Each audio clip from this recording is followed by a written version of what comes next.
Welcome to Maheshan IAS. Your rank is our responsibility. चोर उचक्कों को पकड़ने के लिए पहरा बहुत गहरा है। अजी छोड़िए जनाब, यहां तो दूल्हे के सर पर भी लुटेरों वाला सहरा है। हेलो नमस्कार, जय हिंद, वंदे मातरम। Welcome to Maheshan IAS digital platform today. यह शायरी मैंने भारत के लिए नहीं बोली है, यह बोली है मैंने उस देश के लिए जो कंगाल है, जिसको कंगलादेश के नाम से जानते हैं।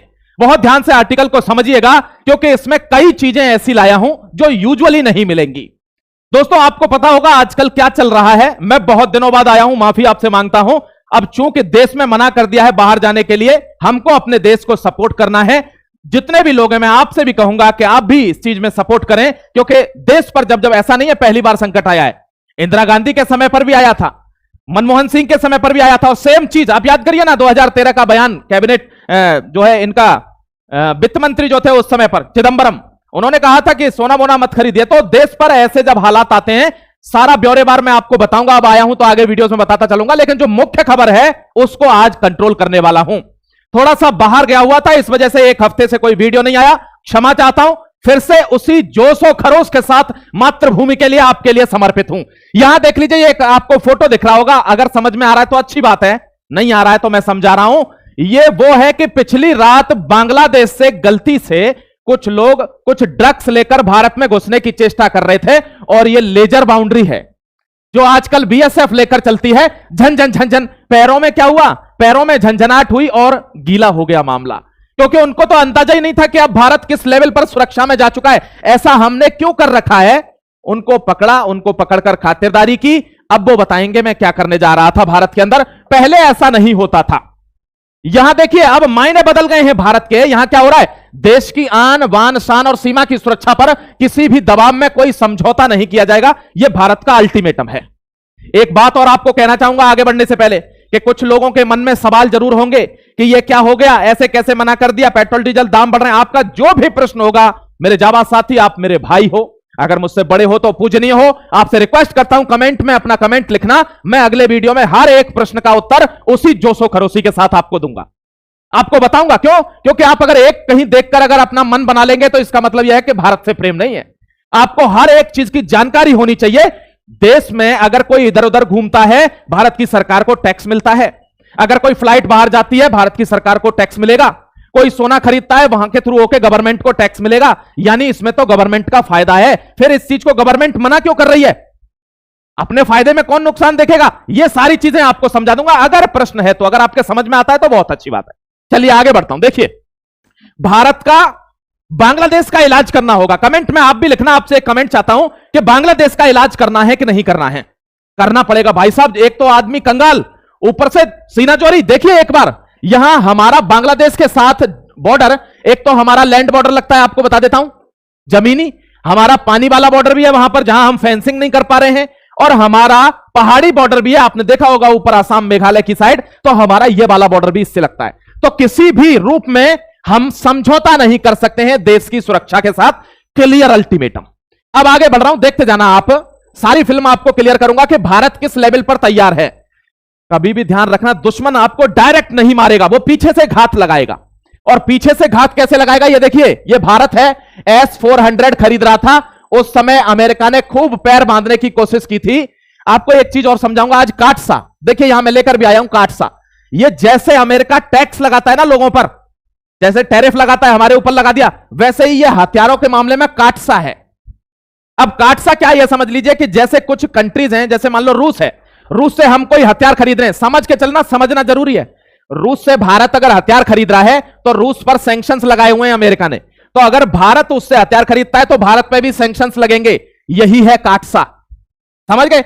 लेकिन भारत इसके अंदर बीवर लेके पड़ा हुआ है कि हमको इसलिए सैंक्शन नहीं लगा सकता क्योंकि फटती है किसकी, अमेरिका की। क्यों? क्योंकि जिस समय Vladimir Putin, Xi Jinping China का, और भारत के प्रधानमंत्री, ये तीनों अगर धड़ा एक ही हो गया तो ये एक ही इलाके में है, एशिया में, अमेरिका तो खत्म हो जाएगा उधर से।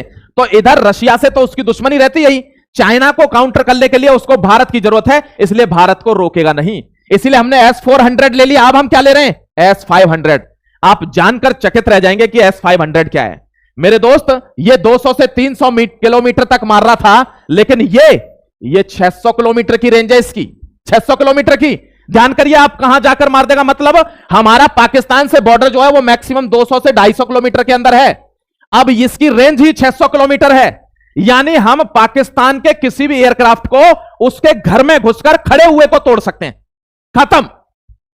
इसी से तो फट रही है उसकी कि भारत का इस बार युद्ध होगा तो न्यूक्लियर युद्ध होगा। अब मैं आपको यह भी समझाऊंगा कि न्यूक्लियर युद्ध क्यों होगा, समझ लीजिए। अगर आपको कोई नहीं समझा पाया मैं बताऊंगा। देखिए, भारत एक चीज और बना रहा है, हम रशिया से तो यह खरीद ही लेंगे क्योंकि रशिया के पास ये रेडी है, लेकिन हम अपना भी बना रहे हैं। आपने इसका नाम सुना होगा, कुशा।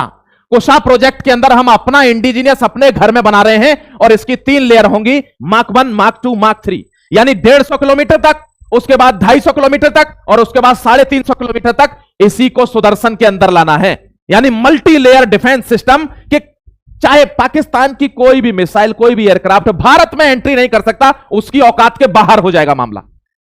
अब लेकिन हम बनाएंगे तो इसमें टाइम लगेगा, ये 2030 तक का प्रोजेक्ट है, इसीलिए हमको तुरंत चाहिए। क्योंकि आप देख रहे होंगे सीडीएस बदल रहा है, आर्मी चीफ्स मीटिंग पे मीटिंग कर रहे हैं, होम मिनिस्टर की मीटिंग चल रही है, डोवाल साहब अंडरग्राउंड चल रहे हैं, प्रधानमंत्री कहते हैं कि इन चीजों को मत खरीदिए, इन चीजों को बचाकर रखिए। यानी कुछ ऐसा है जो हम नहीं जानते, गवर्नमेंट जान चुकी है।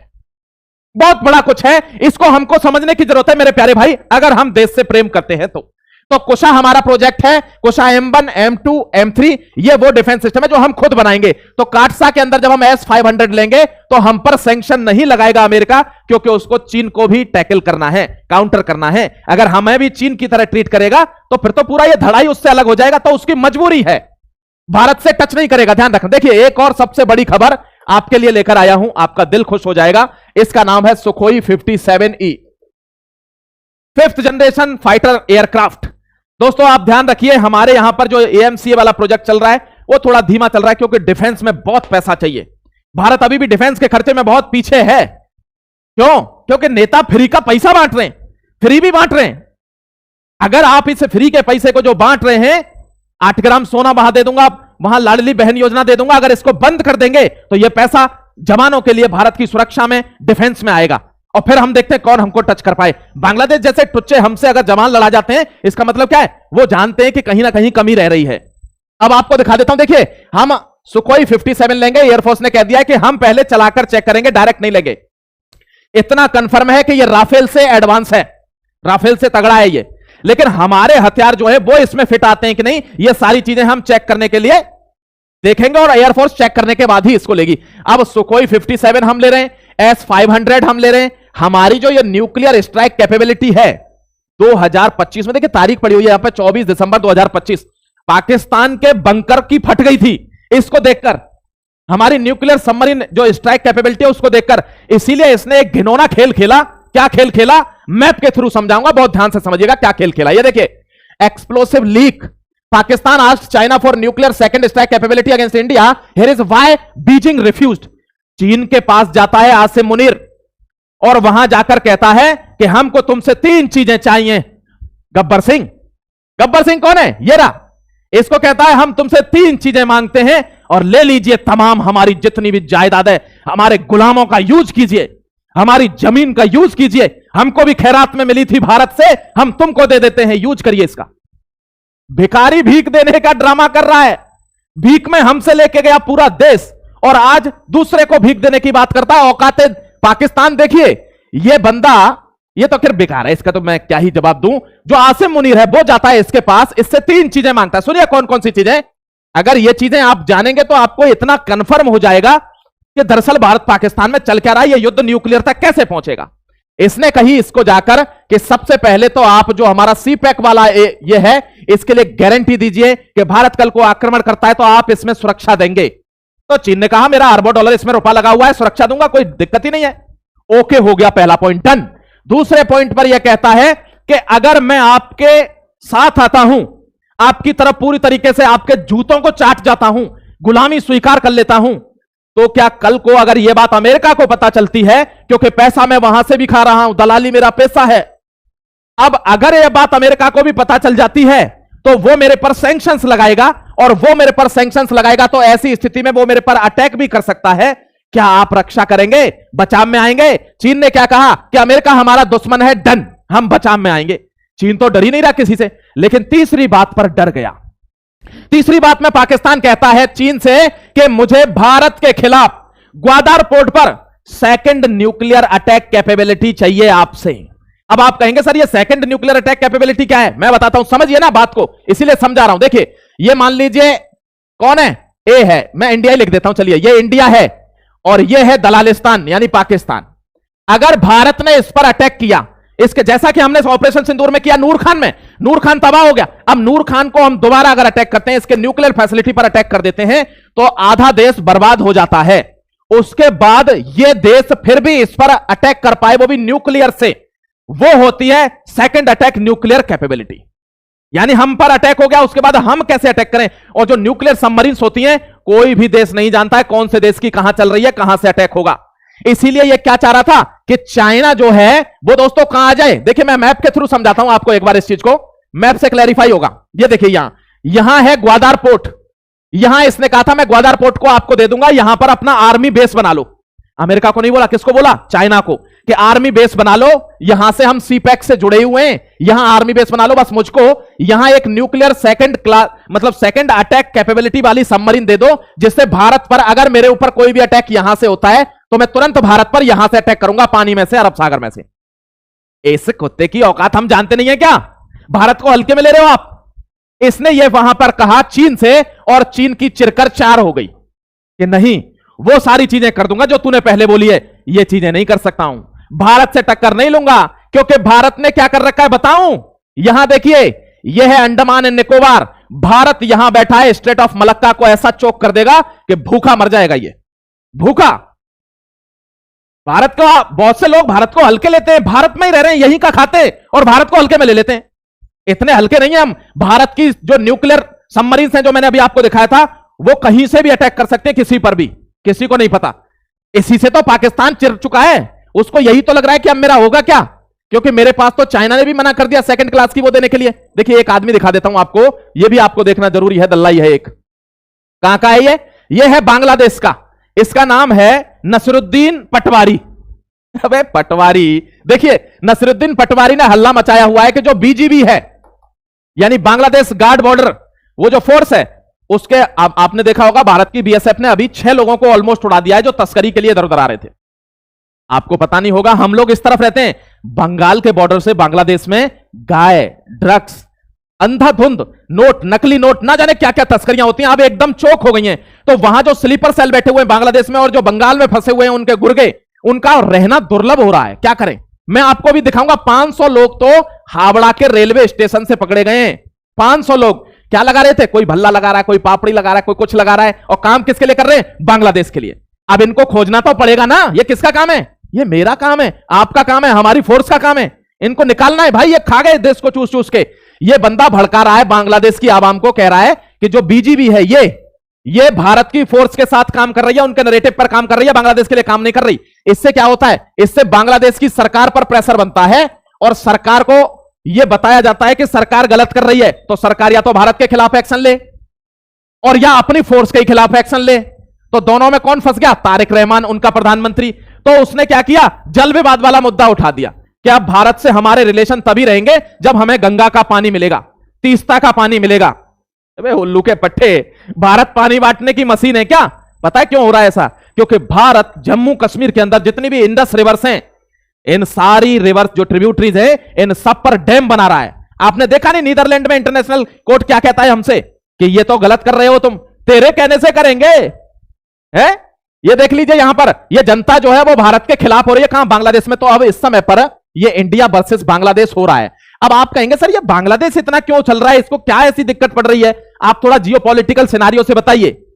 बता देता हूं क्योंकि ये जरूरी है, लोग बता नहीं पाएंगे। देखिए इस समय पर भारत और पाकिस्तान की जो सीमा है, जिसका नाम क्या है, लाइन ऑफ कंट्रोल LOC, वो भारत ने ऐसी चोक की हुई है कि पाकिस्तान की हवा, I am talking about the wind of the dam nation, the bloody nation Pakistan, कि पाकिस्तान की हवा भी भारत में एंट्री नहीं कर सकती। तो वहां से सब कुछ चोक है, और जब सब कुछ चोक है तो उनको एक प्रॉक्सी चाहिए, और वो प्रॉक्सी कौन है, वो है पाकिस्तान। पहले यूनुस के टाइम पर था, लेकिन यूनुस के टाइम पर जमात के जो लोग इन्होंने पैदा किए बांग्लादेश में, वो आज भी यहीं पे हैं। उनके थ्रू भारत में, क्योंकि ममता बनर्जी बैठी थी बंगाल के अंदर, उनको पता था यहां से घुसेंगे, यहां बम विस्फोट करेंगे, बर्बाद कर देंगे और बड़े आराम से हमको एस्केप भी मिल जाएगा, आने का रास्ता भी मिल जाएगा, क्योंकि वहां आदमी अपना ही बैठा है उस राज्य में। इतनी तिलमिलाहट क्यों है, इतनी दिक्कत क्यों है पाकिस्तान को, इतनी दिक्कत क्यों है बांग्लादेश को? क्यों? क्योंकि जमीन निकल गई है पैरों के नीचे से। वहां सरकार ऐसी आ गई है कि सब कुछ चोक हो गया है। जो 800 किलोमीटर का बॉर्डर नहीं लगा था फेंसिंग, वो फेंसिंग के लिए ओके हो चुका है। बीएसएफ वहां पर फेंसिंग करने लग गई। 175 किलोमीटर का पानी का इलाका है, दलदली इलाका है, वहां पर हमने एंश्योर कर दिया है सांप बिच्छू मगरमच्छ कुछ भी, वहां हमारे लोग खड़े हैं कि कहां से घुसोगे।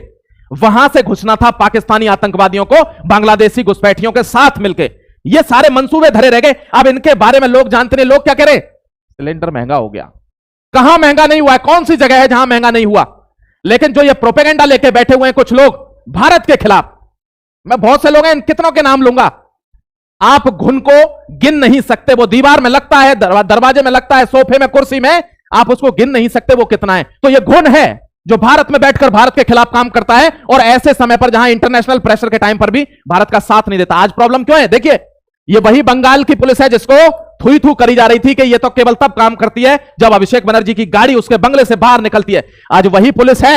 लाल हो रखे हैं इनके पिछवाड़े, बचाने वाला पैदा नहीं हो रहा है इनको कोई। ये वही पुलिस मार रही है। पुलिस को गवर्न करना आना चाहिए। अब ऐसा क्यों हो रहा है बताइए ईमानदारी से, अगर आपको पता हो तो कमेंट में लिखना। ऐसा इसलिए हो रहा है क्योंकि आपने देखा होगा चुनाव प्रचार के दौरान माननीय श्री आदित्यनाथ योगी जी बंगाल गए थे और उन्होंने कहा था कि बकरे की अम्मा कब तक खैर मनाएगी। डरिए मत किसी से, एक बार जीवन मिला है, जाना सबको है। अगर कायर बन के ही चले गए तो तुम्हारे ऊपर थू हो जाएगी। और शुभेंदु अधिकारी साष्टांग दंडवत करते हैं, साष्टांग दंडवत, नीचे जमीन में लेटकर महाराज जी के सामने। और उसके बाद वही फॉर्मूला अब यहां चल रहा है कि कोई भी आदमी, देखिए अभी आपको दिखाऊंगा एक एक करके, आपको मजा आ जाएगा। ये सारे तस्करे जो पकड़े गए हैं, गाय की तस्करी एकदम क्लोज्ड, क्योंकि बीफ एक्सपोर्ट होता था। हमको आंख दिखा रहे हो, हम ही से दाना पा रहे हो। देखिए यहां पर हमसे तेल ले रहे हैं, हमसे फल ले रहे हैं, हमसे मसाले ले रहे हैं, हमसे हर चीज ले रहे हैं, चीनी ले रहे हैं, कपास ले रहे हैं, और हम ही को आंख दिखाते हैं। इनका इलाज तो करना पड़ेगा भाई। अब इनका इलाज बहुत अच्छे से बीएसएफ ने किया है, ध्यान रखना। ये देखिए अब कहता है कि हमारे जो रिलेशन हैं वो हमारे 1996 की जो ट्रीटी है गंगा वाटर की, उस पर बने हुए हैं कि हमें पानी दीजिए। पानी तो बेटा तुम प्यासे मरोगे, तेरा अब्बा भी प्यासा मरेगा वहां उधर उस कोने में, और तू भी इधर प्यासा मरेगा, क्योंकि भारत यह डिसाइड करेगा कि किसको पानी देना है किसको नहीं।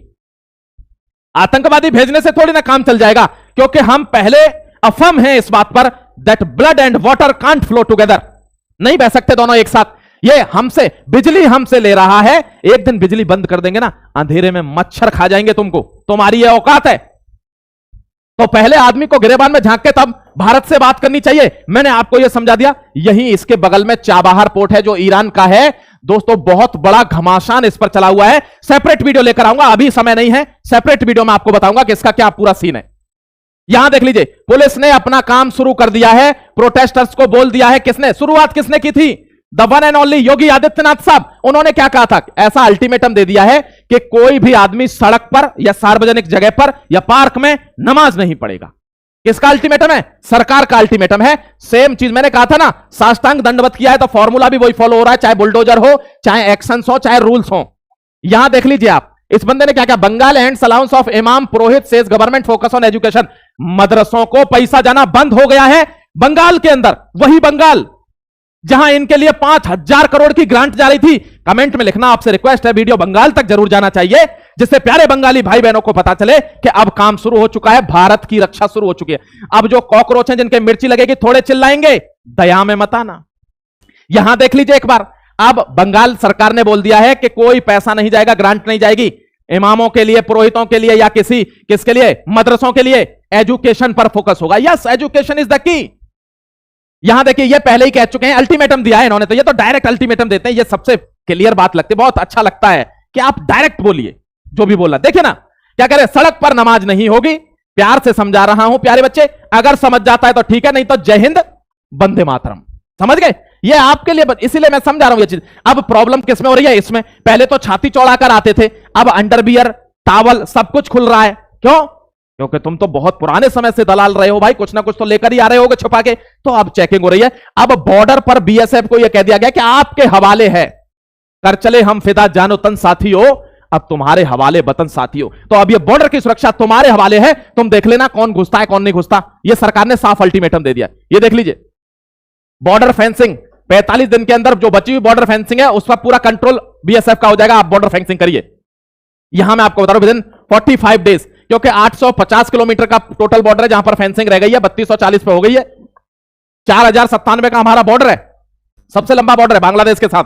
उसके बाद 175 किलोमीटर जो डिफरेंट टेरेन है, जहां पर दलदल है, नदियां हैं, जहां नहीं हो पा रही है, उसके लिए हम अभी अनकवर्ड हैं। उसके लिए हमने व्यवस्था ढूंढ ली है कैसे हम क्या करेंगे। जो ममता बनर्जी के टाइम पर इसी में से यहां कौन आता था, लोग आते थे। ये शेरनियां घूम रही हैं कहां, बॉर्डर पर, एसएससी-जीडी के थ्रू।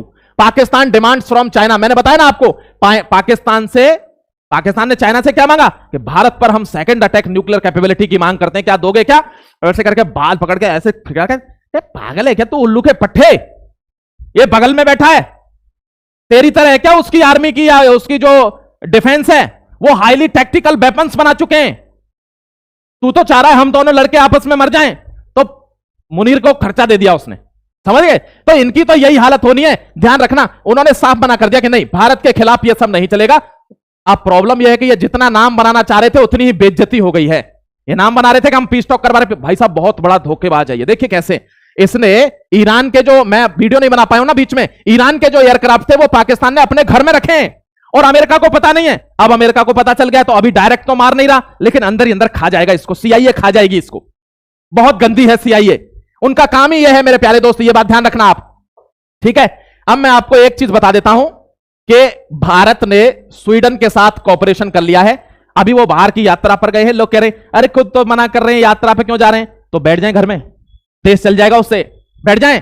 कल को वियतनाम को अटैक करके चाइना ले लेता है, उसको ताइवान को अटैक करके चाइना ले लेता है, तो सेमीकंडक्टर भी उसकी गिरफ्त में आ जाएगा, फिर चाइना से हाथ जोड़ेंगे। कल को अमेरिका सब चीजों के लिए मना कर देता है, फिर क्या करेंगे। इसीलिए आपको पूरे विश्व में मल्टीपोलर इमेज रखनी पड़ती है कि यहां से बंद हुआ है तो यहां से आना चाहिए। आप देख रहे हो ना, हमने टाल ठोकर सैंक्शंस के बावजूद रशिया से क्या लिया, तेल लिया धुआंधार। इन्हीं यूरोप के देशों को हमने धुआंधार तेल बेचा, तो आज ईरान से हमारा तेल क्लोज हो गया तो रशिया ने हमारी मदद की। आप अगर रास्ते नहीं खोलेंगे, अगर प्राइम मिनिस्टर होने के नाते अगर आप विदेशों में संबंध नहीं बनाएंगे तो कैसे काम चलेगा देश का, समझ गए। कोई भी प्रश्न होगा लिखना जाबाजगी के साथ, मैं उसका उत्तर करूंगा, आपसे कमिटमेंट करता हूं। फिर मिलता हूं एक और नए वीडियो में, अपना ख्याल रखिए, खुश रहिए, जय हिंद, वंदे मातरम, गॉड ब्लेस यू।